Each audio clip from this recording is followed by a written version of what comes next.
Guys, is there something interfering with your happiness or preventing you from achieving your goals?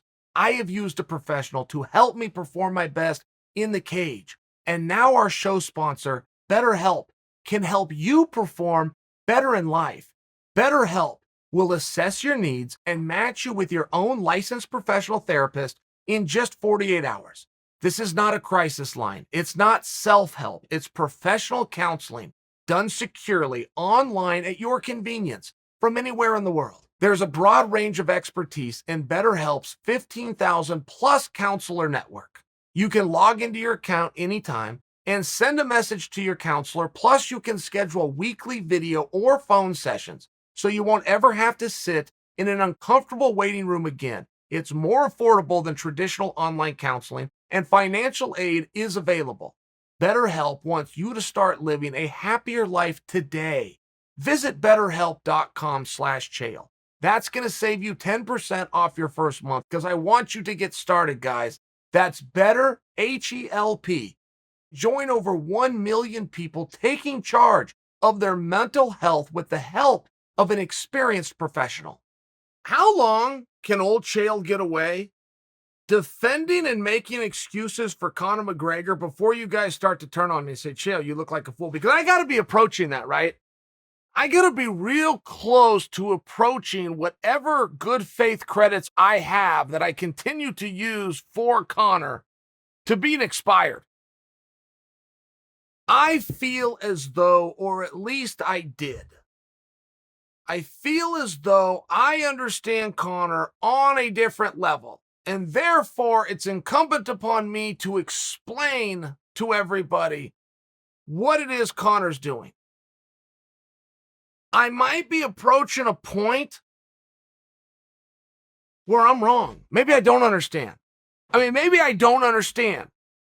I thought that Conor had a code, and all I can do is personalize this, right?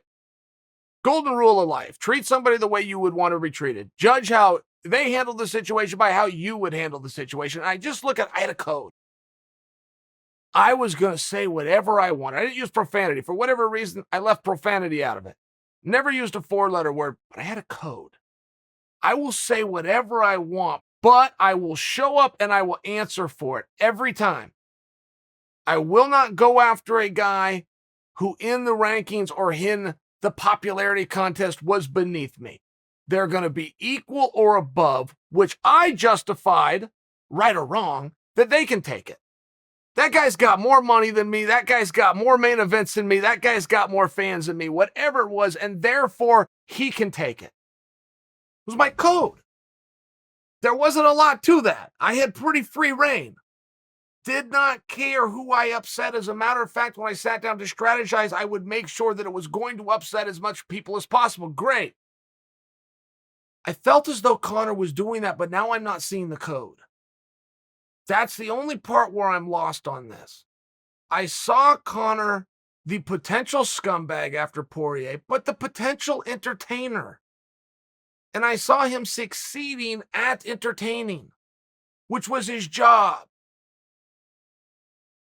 It hasn't ended. We then saw the deleted tweets. Now, deleted tweets for me is the worst kind of a tweet, because now it comes back to the code, where a man is going to stand on it.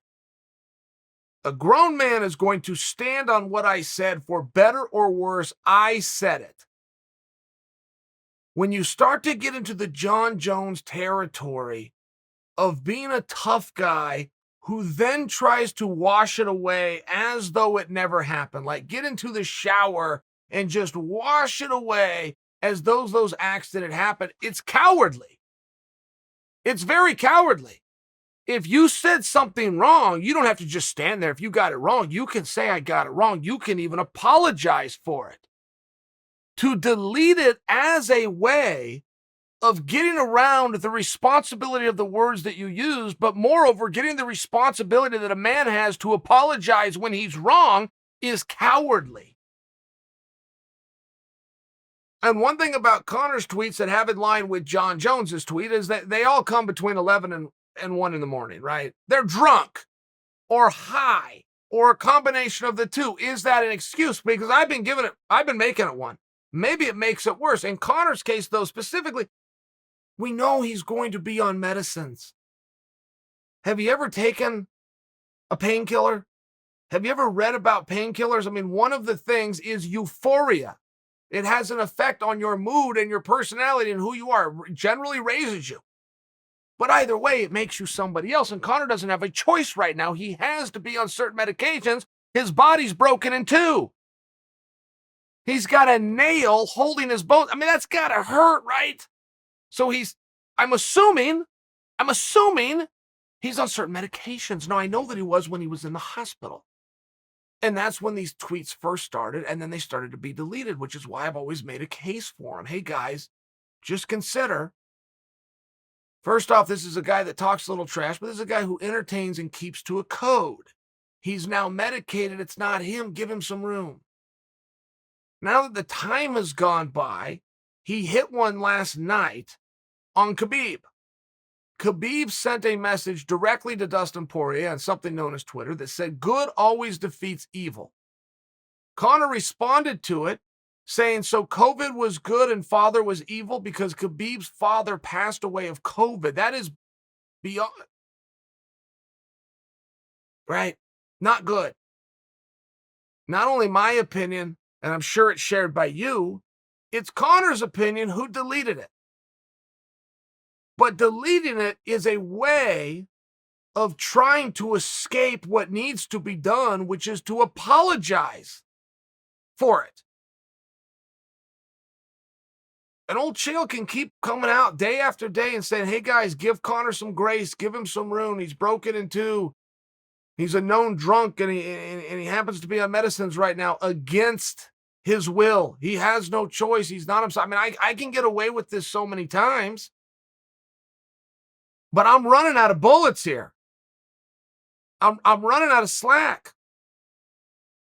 I need to know. And all anti-heroes, all great heels, and there's nothing more bankable than a cool heel. But a cool heel is rare. You're talking about Stone Cold Steve Austin territory.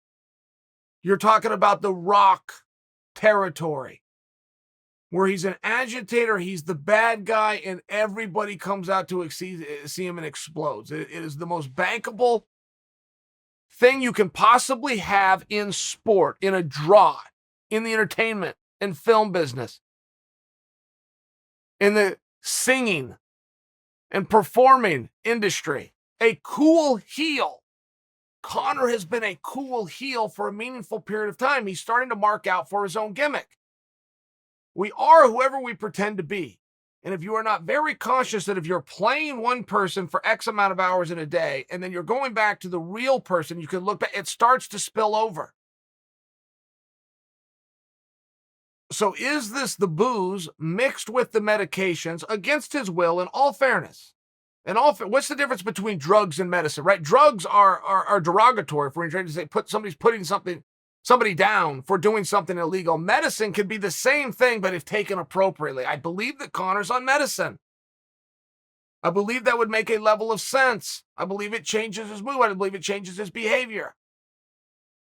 I believe that when he gets on that phone between 11 and 1 a.m., much like John Jones, and then realizes what he did and he deletes it, but it's got to stop. I'm running out of room here because I'm not seeing the code. If Conor was able-bodied and was about to get in there with somebody, fair game. If he was willing to answer for what it is he said, and by the way, that's eminent with a contract that's signed in a venue that's in front of you, fair game, for the most part, but fair game. Because now I'll at least see the code. When you're hiding out in a different country, in bed and lonely, speaking to people over your phone, because apparently there's not a person that cares about you in the room enough to take the damn device out of your hand. And that's another one. You guys remember when John Jones was going through this and we're all sitting back and just going, how does his management team and or his coaches not just get him a driver? Real simple. Go do all the stuff you're doing, John. Don't drive. Remember when that was happening? We're seeing something similar with Conor right now, but it's a device. Why is nobody removing the device from his hand? Somebody's bringing him the medicines that I'm alluding to. Somebody's bringing him the fifth that I'm alluding to. Not just hopping around getting all of this stuff on his own. I mean, in all fairness, take the goddamn phone from him. And if you're going to be an anti-hero, if I'm going to be your fan, have got to know that you live by a code. And that's where my problem's coming right now. I don't see the code. I don't see the end game. I don't see the bravery. I find it very cowardly when somebody says something and then just tries to delete it as opposed to apologizing for it. If it was wrong, say it was wrong. Be a man about it.